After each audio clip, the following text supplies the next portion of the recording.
मोनसे गोजोनथाव रादाब बावैसो सान सिगां फोसावजानाय एपीएससी 2023 नि आनजादाव चिरां जिल्लानि सापागुरि 2 नं रैमुपुरनि थागिबि फामि मुसाहारिया एसएस मोननो हादों।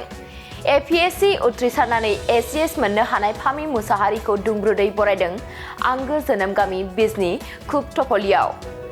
बीटीआर सरकारनि सुपार 50 नि गेजेरजों बेसेन नाङै कचिं खालामनायनि गेजेरजों एसएस मोननो हानाय फामि मुसाहारिखौ आंगो गामि पतटपलनि रायजो राजाफोरा गाजा गोमजायै बरायनायजों लोगोसे मान बावदों। खाम सिफुंनि देंखोजों रंजा बाजायै बरायनानै मान बावदों एसएस फामि मुसाहारिखौ।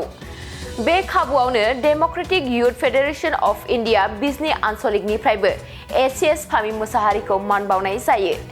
बिमा बिफानि बोरजों सिगांलांनांगौ, थांखि लानायखौ जाफुंहोनो थाखाय गोब्राब नाजानांगोन।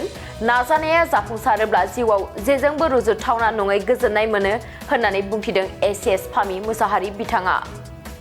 जोबोर मोजां मोनदों जे बयबो टाइम बहननानै एफा खस्थ' खालामनानै एफा सान्दुं थिंथिंआवबो बयबो फैदों। आंकोलमोनाबो बाबामोन आंनि फेमिलियाबो फैदों। जोबोर मोजां मोनदों। माने बेनो आंथ' बेखौनो बुंनो सानोखि नोंसिनि मा सिमां दङ बेखौ गोसोआव ला आरो बिमा बिफानि आशीर्वादखौ लानानै था आरो जे नोंनि सिमां दङ, जे नोंनि गल दङ बेखौ नाजाफुंनो माने जाफुंहोनो माने बहुत खस्थ' खालामनांगोन। खिन्थु जेला खस्थ'नि फलखौ मोनगोन हेलाबा मोनसे ओरैबायदि गोजोननाय मोनगोन जेखौ नोङो जिबनाव कम्पेयार खालामनो हाया, जेखौ आं मोननो हादों माने भगबाननि आशीर्वादाव।